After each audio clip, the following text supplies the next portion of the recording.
నమస్తే అండి, welcome to my channel. ఈరోజు మిగిలిపోయిన పప్పుతో సాంబార్ ఎలా చేసుకోవాలో చూద్దామా. ముందుగా ఒక కడాయి తీసుకొని అందులో ఒక స్పూన్ ఆయిల్ వేసుకొని జీలకర్ర ఆవాలు వేసుకోవాలి.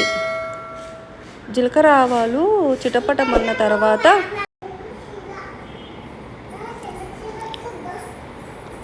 జీలకర్ర వేగిన తర్వాత కొంచెం మెంతులు వేసుకోవాలి. వేగిన తర్వాత పచ్చిమిర్చి, ఆనియన్స్, ఎండుమిర్చి, కరివేపాకు వేసుకోవాలి. 1 టీ స్పూన్ అల్లం వెల్లుల్లి పేస్ట్, 1 టీ స్పూన్ పసుపు వేసుకొని బాగా కలుపుకోవాలి. పప్పును మిక్సీ చేసుకొని వేగిన మిశ్రమంలో వేసుకోవాలి. 1 టీ స్పూన్ ఉప్పు వేసుకొని బాగా మరగనివ్వాలి. కొంచెం సాంబార్ పొడి, కొంచెం బెల్లం వేసుకొని బాగా మరగనివ్వాలి. అంతే, వేడి సాంబార్ రెడీ. మిగిలిపోయిన పప్పుతో సాంబార్ రెడీ.